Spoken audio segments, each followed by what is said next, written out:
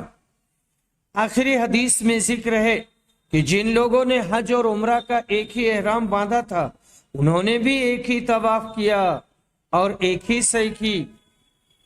جمہور علماء اور اہل حدیث کا یہی قول ہے کہ قارن کے لیے ایک ہی طواف اور ایک ہی سعی ہے، حج میں بھی اور عمرے میں بھی، یعنی ایک ہی سعی حج اور عمرہ دونوں کی طرف سے کافی ہے۔ یعنی وہ ان کا کہنا ہے کہ قارن کے لیے ایک ہی طواف اور ایک ہی سعی حج اور عمرے میں کافی ہے۔ اور امام ابو حنیفہ نے 2 طواف اور 2 سعی لازم رکھے ہیں، اور جن روایتوں سے انہوں نے استدلال کیا ہے وہ سب ضعیف ہیں، قابل استدلال نہیں ہیں۔ یہ جو عبارت میں پڑھا ہوں یہ مولانا وحید السما کی ہے۔ اور اس کے بعد میں جو ہماری روایت آ رہی ہے ابن عمر کہتے ہیں کہ ان کے لڑکے حج کے لیے سواری، ابن عمر اپنے لڑکے عبداللہ کے پاس گئے اور ان کی سواری گھر میں کھڑی تھی۔ انہوں نے کہا مجھے خطرہ ہے کہ اس سال مسلمانوں میں آپس میں لڑائی ہو جائے گی اور آپ کو وہ بیت اللہ سے روک دیں گے، اس لیے اگر آپ نہ جاتے تو بہتر ہوتا۔ ابن عمر نے جواب دیا کہ رسول صلی اللہ علیہ وسلم بھی تشریف لے گئے تھے، یعنی صلح حدیبیہ کے موقع پر، اور کفار قریش نے آپ کو بیت اللہ تک پہنچنے سے روک دیا تھا، اس لیے اگر مجھے بھی روک دیا گیا تو میں بھی وہی کروں گا جو رسول صلی اللہ علیہ وسلم نے کیا تھا، اور تمہارے لیے رسول صلی اللہ علیہ وسلم کی زندگی بہترین اسوہ اور نمونہ ہے۔ پھر کہا کہ میں تمہیں گواہ بناتا ہوں کہ میں نے اپنے عمرہ کے ساتھ حج واجب کر لیا ہے۔ انہوں نے کہا کہ پھر آپ مکہ آئے اور دونوں عمرہ اور حج کے لیے ایک ہی طواف کیا۔ حج آپ چونکہ قارین تھے تو ایک ہی طواف کیا۔ یہاں پر نافع بیان کرتے ہیں کہ جس سال حجاج عبداللہ بن زبیر کے مقابلے میں لڑنے آیا تھا اور ان پر حملہ کیا تھا، تو عبداللہ بن عمر نے جب اس سال حج کا ارادہ کیا تو آپ سے کہا گیا کہ مسلمانوں میں باہم جنگ ہو سکتی ہے اور یہ بھی خطرہ ہے کہ آپ کو حج سے روک دیا جائے۔ آپ نے کہا تمہارے لیے رسول صلی اللہ علیہ وسلم کی زندگی بہترین نمونہ ہے، ایسے وقت میں میں وہی کروں گا جو رسول صلی اللہ علیہ وسلم نے کیا تھا۔ میں تم کو گواہ بناتا ہوں کہ ہم نے اپنے اوپر عمرہ واجب کر لیا ہے۔ پھر چلے، جب بیدہ کے میدان میں آئے تو کہا کہ حج اور عمرہ تو ایک ہی طرح کے ہیں، میں تمہیں گواہ بناتا ہوں کہ میں نے اپنے عمرہ کے ساتھ حج بھی واجب کر لیا ہے۔ آپ نے ایک قربانی بھی ساتھ لے لی جو مقام قدید سے خریدی تھی، اس کے سوا اور کچھ نہیں کیا۔ 10ویں تاریخ سے پہلے نہ آپ نے قربانی کی اور نہ کسی ایسی چیز کو اپنے لیے جائز کیا جس سے احرام کی وجہ سے آپ رک گئے تھے، نہ سر مڈوایا نہ بال ترشوایا۔ 10ویں تاریخ میں آپ نے قربانی کی اور بال مڈوایا۔ آپ کا یہی حال تھا کہ آپ نے ایک طواف سے حج اور عمرہ دونوں کا طواف ادا کر لیا ہے۔ عبداللہ بن عمر نے کہا کہ رسول صلی اللہ علیہ وسلم نے بھی اسی طرح کیا تھا۔ پہلے عبداللہ بن عمر نے صرف عمرہ کا احرام باندھا تھا، پھر انہوں نے خیال کیا کہ صرف عمرہ کرنے سے حج اور عمرہ دونوں یعنی قران کرنا بہتر ہے، تو حج کی بھی نیت کر لی اور پکار کر لوگوں سے اس لیے کہہ دیا کہ اور لوگ بھی ان کی پیروی کریں۔ بیدہ مکہ اور مدینہ کے درمیان ذوالحلیفہ سے آگے ایک مقام ہے اور قدید بھی جوفا کے نزدیک ایک جگہ کا نام ہے۔ باب الطواف علی وضوء، کعبہ کا طواف باوضو ہو کر کرنا۔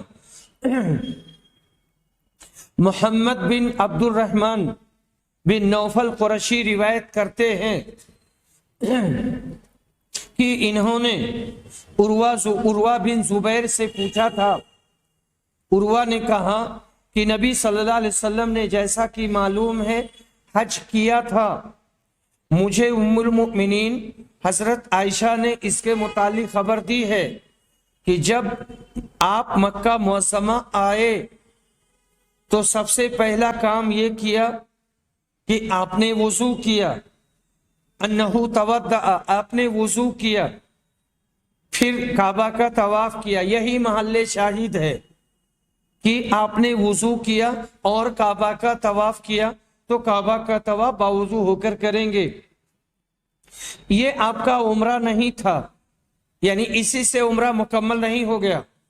اس کے بعد ابو بکر نے حج کیا اور آپ نے بھی سب سے پہلے کعبہ کا طواف کیا، جبکہ یہ آپ کا بھی عمرہ نہیں تھا۔ عمر نے بھی اسی طرح کیا، پھر عثمان نے بھی حج کیا۔ میں نے دیکھا سب سے پہلے آپ نے بھی کعبہ کا طواف کیا، آپ کا بھی یہ عمرہ نہیں تھا۔ پھر معاویہ اور عبداللہ بن عمر کا زمانہ آیا، پھر میں نے اپنے والد زبیر بن عوام کے ساتھ بھی حج کیا۔ یہ سارے اکابر پہلے کعبہ ہی کے طواف سے شروع کرتے تھے، جبکہ یہ عمرہ نہیں ہوتا تھا۔ اس کے بعد مہاجرین و انصار کو بھی میں نے دیکھا کہ وہ بھی اسی طرح کرتے رہے اور ان کا بھی یہ عمرہ نہیں ہوتا تھا۔ آخری ذات جسے میں نے اس طرح کرتے دیکھا وہ عبداللہ بن عمر کی تھی، انہوں نے بھی عمرہ نہیں کیا۔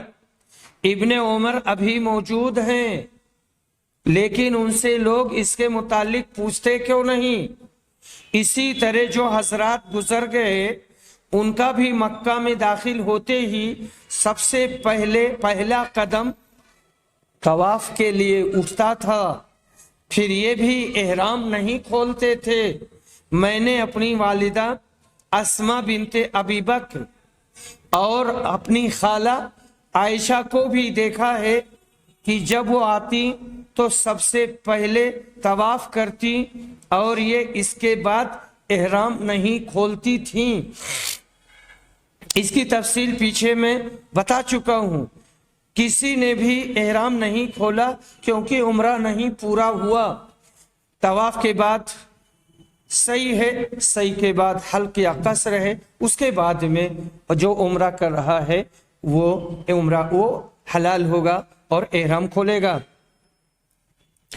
اور مجھے میری والدہ نے خبر دیا کہ انہوں نے اپنی بہن اور زبیر اور فلاں کے ساتھ عمرہ کیا ہے۔ یہ سب لوگ حجر اسود کا بوسہ لیتے تو عمرہ کا احرام کھول دیتے یہ بات انہوں نے ان لوگوں کے سامنے کہی ہوگی جو اس تفصیل کو جانتے رہے ہوں گے کہ صرف طواف کرنے سے احرام نہیں کھولا جاتا بلکہ اس کے بعد سعی بھی کرنا ہوگی اور اس کے بعد حلق یا قصر آئے گا۔ جمہور علماء کے نزدیک طواف میں طہارت یعنی باوضو ہونا شرط ہے۔ محمد بن عبد الرحمن بن نوفل نے عروہ سے کیا پوچھا؟ اس روایت میں یہ مذکور نہیں ہے۔ اور اس کے بعد میں یہاں پر عبارت ہے کہ امام مسلم کی روایت میں اس کا بیان ہے کہ ایک عراقی نے محمد بن عبد الرحمن سے کہا تم عروہ سے پوچھو اگر ایک شخص حج کا احرام باندھے تو طواف کر کے وہ حلال ہو سکتا ہے؟ اگر وہ کہیں نہیں ہو سکتا تو کہنا ایک شخص تو کہتے ہیں حلال ہو جاتا ہے۔ محمد بن عبد الرحمن نے کہا میں نے عروہ سے پوچھا، انہوں نے کہا جو کوئی حج کا احرام باندھے وہ جب تک حج سے فارغ نہ ہو حلال نہیں ہو سکتا۔ میں نے کہا ایک شخص تو کہتے ہیں کہ وہ حلال ہو جاتا ہے۔ انہوں نے کہا اس نے بری بات کہی۔ باب وجوب الصفا والمروہ وجعل من شعائر اللہ، صفا و مروہ کی سعی واجب ہے اور یہ اللہ کی نشانیوں میں سے ہے۔ عروہ کہتے ہیں میں نے ام المومنین حضرت عائشہ سے پوچھا کہ اللہ تعالیٰ کے اس فرمان کے بارے میں آپ کا کیا خیال ہے؟ صفا و مروہ اللہ کی نشانیوں میں سے ہیں، اس لیے جو بیت اللہ کا حج یا عمرہ کرے اس کے لیے ان کا طواف کرنے میں کوئی گناہ نہیں۔ قسم اللہ کی پھر تو کوئی حرج نہیں ہونا چاہیے اگر کوئی صفا و مروہ کی سعی نہ کرے۔ حضرت عائشہ نے کہا بھتیجے تم نے یہ بری بات کہی، اللہ کا یہ مطلب ہوتا تو قرآن میں یوں اترتا ان کے طواف نہ کرنے میں کوئی گناہ نہیں۔ بات یہ ہے کہ یہ آیت تو انصار کے لیے اتری تھی جو اسلام سے پہلے منات بت کے نام پر جو مشلل میں رکھا ہوا تھا اور جس کی یہ پوجا کیا کرتے تھے، احرام باندھتے تھے۔ یہ لوگ زمانے جاہلیت میں احرام باندھتے تو صفا و مروہ کی سعی کو اچھا خیال نہیں کرتے تھے۔ اب جب اسلام لائے تو رسول صلی اللہ علیہ وسلم سے اس کے متعلق پوچھا اور کہا کہ یا رسول اللہ ہم صفا اور مروہ کی سعی اچھی نہیں سمجھتے تھے۔ اس پر اللہ تعالیٰ نے آیت نازل کی صفا و مروہ دونوں اللہ کی نشانیاں ہیں۔ حضرت عائشہ صدیقہ کہتی ہیں کہ رسول اکرم نے دو پہاڑوں کے درمیان سعی کی سنت جاری کی ہے، اس لیے کسی کے لیے مناسب نہیں ہے کہ اسے چھوڑ دے اور ترک کر دے۔ انہوں نے کہا پھر میں نے اس کا ذکر ابو بکر بن عبد الرحمن سے کیا تو انہوں نے کہا کہ میں نے تو یہ علمی بات اب تک نہیں سنی تھی، بلکہ میں نے بہت سے اصحاب علم سے تو یہ سنا ہے، وہ یوں کہتے تھے کہ عرب کے لوگ ان لوگوں کے سوا جن کا حضرت عائشہ نے ذکر کیا جو منات کے لیے احرام باندھتے تھے، سب صفا و مروہ کی سعی کرتے تھے اور اس کا چکر لگاتے تھے۔ جب اللہ تعالیٰ نے قرآن شریف میں بیت اللہ کے طواف کا ذکر کیا اور صفا مروہ کا ذکر نہیں کیا تو وہ لوگ کہنے لگے اے اللہ کے رسول، ہم تو جاہلیت کے زمانہ میں صفا و مروہ کی سعی کرتے تھے اور اب اللہ نے بیت اللہ کے طواف کا ذکر تو کیا پر صفا و مروہ کا ذکر نہیں کیا، تو کیا صفا و مروہ کی سعی کرنے میں ہم پر کوئی گناہ ہوگا؟ تب اللہ نے یہ آیت اتاری، صفا مروہ اللہ کی نشانیاں ہیں۔ ابو بکر نے کہا میں سنتا ہوں کہ یہ آیت دونوں فرقوں کے باب میں اتری ہے، یعنی اس فرقے کے باب میں اور اس فرقے کے بارے میں جو جاہلیت کے زمانے میں صفا و مروہ کا طواف برا جانتا تھا، اور اس کے بارے میں بھی جو جاہلیت کے زمانے میں صفا و مروہ کا طواف کیا کرتے تھے، پھر مسلمان ہونے کے بعد اس کا کرنا اس وجہ سے کہ اللہ نے بیت اللہ کے طواف کا ذکر کیا اور صفا و مروہ کا ذکر نہیں کیا، برا سمجھے، یہاں تک کہ اللہ تعالیٰ نے بیت اللہ کے طواف کے بعد ان کے طواف کا بھی ذکر فرمایا۔ باب ما جاء فی السعی بین الصفا والمروہ، صفا اور مروہ کے درمیان سعی کرنا اور چکر لگانا، اسے سعی بھی کہتے، طواف بھی کہتے، پھیرا لگانا بھی کہتے، چکر لگانا بھی کہتے۔ ابن عمر کہتے ہیں کہ بنی عباد کے گھروں سے لے کر بنی ابی حسین کی گلی تک چکر لگانا ہوگا اور دوڑنا ہوگا۔ عبداللہ بن عمر روایت کرتے ہیں کہ رسول صلی اللہ علیہ وسلم جب پہلا طواف کرتے تو اس کے 3 چکروں میں رمل کرتے اور بقیہ 4 میں معمول کے مطابق چلتے، اور جب صفا و مروہ کی سعی کرتے تو آپ نالے کے نشیب میں دوڑا کرتے تھے۔ عبید اللہ نے کہا میں نے نافع سے پوچھا ابن عمر جب رکن یمانی کے پاس پہنچتے تو کیا حسب معمول چلنے لگتے تھے؟ انہوں نے کہا نہیں، البتہ اگر رکن یمانی پر ہجوم ہوتا تو حجر اسود کے پاس آ کر آپ آہستہ چلنے لگتے، کیونکہ وہ بغیر چومے اس کو نہیں چھوڑتے تھے۔ بنی عباد کا گھر اور بنی ابی الحسین کا کوچہ اس زمانے میں مشہور تھا۔